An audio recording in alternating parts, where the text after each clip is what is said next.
जिनकी देवताओं ने भी जय जयकार की है। चांडाल कुल में जन्म हुआ, पक्का है, अपराध किया था, ऐसा कुल मिला कि जीवों को फांसी चढ़ाए तब 2 रोटियां मिले। चांडाल था, फांसी चढ़ाता था। अब चांडाल तो कभी उच्च तो हो ही नहीं सकता, वो तो निंदनीय है, निंदनीय कुल है उसका, जाति है, परिवार है, सब कुछ, धंधा सब कुछ नीच है, कुछ नहीं हो सकता। लेकिन मुनिराज ने उपदेश दिया कि नहीं, तू नीच ही रहेगा, ये कोई नियम नहीं है, बस एक आदर्श नीच बना दिया। इतने से नियम, एक छोटे से नियम ने आदर्श नीच बना दिया।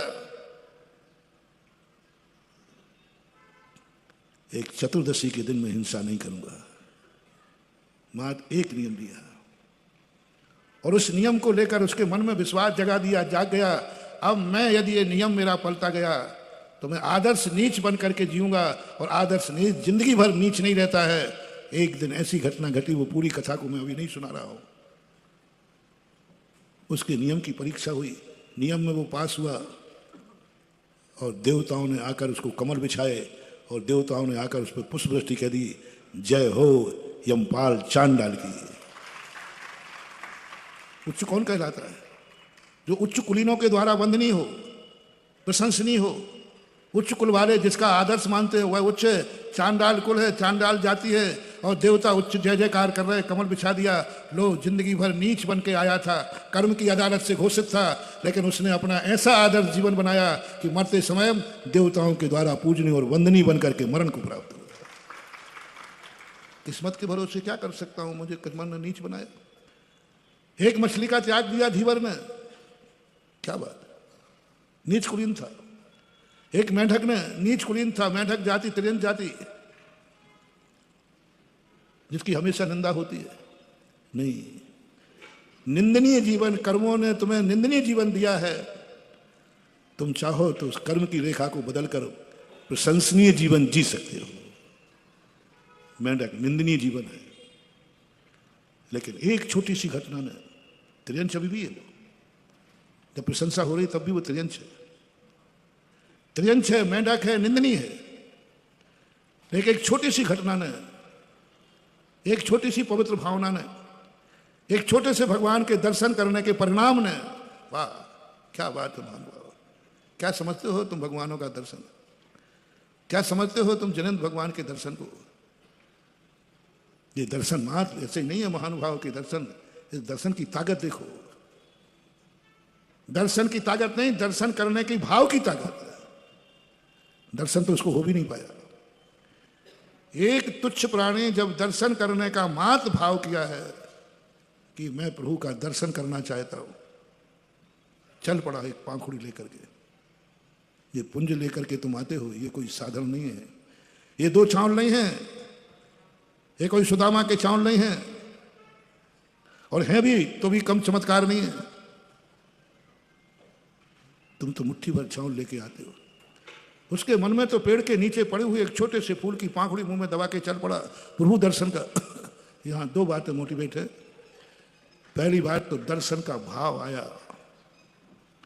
एक नीच प्राणी को, एक तुच्छ प्राणी को, एक निकृष्ट प्राणी को, मेंढक सदा निंदनीय रूप में आया है। जहां भी शास्त्रों में वर्णन किया मेंढक को निंदनीय कहा है। अरे वो तो मेंढक जैसा टिटर करता रहता है, बरसाती मेंढक है। जहां देखो निंदा आई। उसने कहा कि उसने के मन में भाव आया कि मैं इस निंदनीय पर्याय को भी, मेरे कर्म ने मुझे निंदनीय पर्याय दी जीवन भर के लिए, वो अपनी किस्मत को बदल रहा है। मां दर्शन करने का भाव गया, दर्शन कर नहीं पाया, रास्ते में मर गया। वही नीच देवता मेंढक इतना पवित्र, इतना पवित्र, इतना पवित्र कि देव दर्शन विधि में किसी जैनी का नाम नहीं लिखा। पूज्यवर समंतभद्र महाराज ने देव दर्शन करने की महिमा में, जिनेंद्र देव के दर्शन की महिमा में कोई मनुष्य का उदाहरण नहीं दिया, किसी देवता का उदाहरण नहीं दिया, एक मेंढक का उदाहरण दिया। देखा प्रमोद मत्ता कुसमें नई कैन राजगृह, मेंढक का नाम दिया। देखो तो सही कौन से तुच्छ जीवन करेगा। एक मेंढक का नाम लिया कि ऐसे नीच जाति में जन्म लेने वाला मेंढक भी भगवान के दर्शन से देवता बन गया। दर्शन किया नहीं है, दर्शन करने का भाव है। महानुभाव, तुम क्या समझते हो देव दर्शन को? क्या होता है देव दर्शन से? अरे देव दर्शन की तो बात छोड़ो, देव दर्शन के भाव मात्र से मात जाने के लिए चल पड़ा, उतने मात से हुआ नीच पर्याय के लिए आज जिनवाणी में उसके पन्नों पर लिखा गया, एक बीतरागी मुनिराज ने जिसका नाम लिख करके अपनी लेखनी को धन्य माना, धन्य माना मेढक का नाम लिख करके। मेढक को जो फल मिला वो तो मिला ही, 5वें स्वर्ग में जाकर देव हुआ। एक दर्शन का भाव। इसलिए जो देव दर्शन करते हैं वे आज से ये त्याग दें कि तुम्हारी किस्मत में क्या लिखा है। तुम कहते हैं ना किस्मत में कुछ भी लिखा हो, मैं देव दर्शन से पूरी किस्मत को पलट दूंगा। ये हौसला मैं तुम्हें दे रहा हूं, ये औषधि तुम्हें दे रहा हूं। इसलिए मैंने मेढक का उदाहरण दिया कि उससे ज्यादा पुरुषार्थहीन कौन होगा। लेकिन एक दावा तुम्हें करना है आज से, कैसा भी तुम्हारी किस्मत हो, मैं कुछ भी नहीं कह रहा हूं, बीमार हो चाहे गरीब हो चाहे कुछ भी हो, एक दावा तुम्हें करना है कि नहीं, मुझे सब कुछ कर्म बुरे हैं लेकिन जीवन भर में बुरा रहूंगा, ये कोई नियम नहीं है। जीवन भर भी निंदनीय रहूंगा, ये कोई नियम नहीं है। बोले क्यों? क्योंकि मेरे देव दर्शन का नियम है। जिसके देव दर्शन का नियम है वो अपनी जिंदगी को कभी कर्म के अधीन न छोड़े।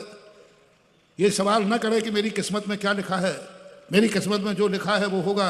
ये शब्द देव दर्शन करने वाले को परहेज है। यदि कर रहा है तो उसे देव दर्शन की महिमा पता नहीं है, देव दर्शन की वो अपमानित कर रहा है, शक्तिहीन कर रहा है, दोष लगा रहा है। देव दर्शन की महिमा को तुमने महिमाहीन कर दिया। देव दर्शन करते हो फिर भी कहते हो मेरी किस्मत में जो लिखा है वो होगा। नहीं, मैं देव दर्शन करता हूं, जो मेरी किस्मत में लिखा है वो होगा। नहीं, मैंने चतुर्दशी का व्रत लिया है। ये व्रत आदर्श नीच बनाता है। जैसे हमने आदर्श अपराधी कहा ना, आदर्श नीच। आदर्श नीच बन गया मेढक, आदर्श नीच बन गया मेढक। ना जाने कितने जन्मों तक और मेढक बनता, लेकिन आदर्श मेढक बनने के कारण से उसी जन्म में मेढक से सीधा देव बन गया। मरना पड़ा वो बात अलग है, लेकिन जीवन भर नहीं रहा मेढक, जन्म जन्मांतरों तक नहीं रहा। पाप तो ऐसा किया था जन्मांतर तक मेढक होता, वो घोषित था, कर्म के द्वारा घोषित था कि जन्मांतरों तक मेढक होता। लेकिन उसने मीठे आदर्श मेढक, आदर्श नीच बन करके उसने अपनी जिंदगी बदल दी। बस आपको आदर्श पापी बनना है, आदर्श पुण्यहीन बनना है। आदर्श पुण्यहीन बनो, और आदर्श पुण्यहीन बनने का बस एक ही नियम है, तुम कभी अपने किस्मत के अनुसार मत जीना, किस्मत का फल भोगना। किस्मत के चंगुल तुम रहोगे, लेकिन तुम एक शक्ति जगा लेना, बाकी मैं जगा दूंगा। एक पावर तुम जगा लेना, मेरी जिंदगी में जो कुछ भी है मेरा कुछ भी नहीं बिगाड़ पाएगा, क्योंकि मेरे साथ मेरा गुरु है।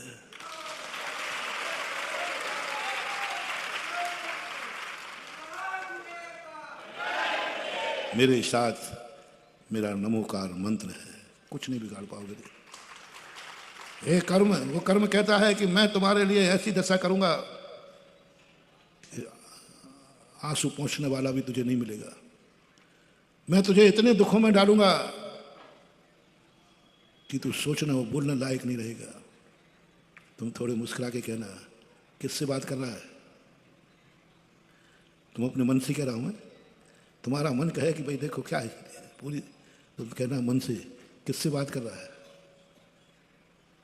मेरे पास नमोकार मंत्र है, थोड़ा होश में बात कर, होश में बात कर। मेरे पास नमोकार मंत्र है जिसमें यह ताकत है कि जन्म जन्म की किस्मत को भी बदल सकता है।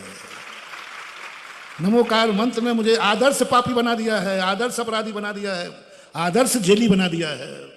आदर्श जेली, आदर्श अपराधी। मैं कर्मों की सजा भोग रहा हूं, लेकिन आदर्श जेली हूं मैं, क्योंकि मेरे पास नमोकार, मेरे पास गुरु महाराज है, मेरे लिए गुरु का आशीर्वाद है, मेरे पास देव दर्शन का नियम है। मैं चतुर्दशी को हिंसा नहीं करता, संयम पालन कर, कुछ भी एक्स वाई जेड कोई ऐसी शक्ति, बस महानुभाव, धर्म और कुछ नहीं है। हम तुम्हारी जिंदगी में कुछ नहीं कर पाएंगे, भगवान कुछ नहीं कर पाएगा, नियम धर्म कुछ नहीं कर पाएगा, बस इतना कर पाएगा कि तुम्हें आदर्श जेली बना दे।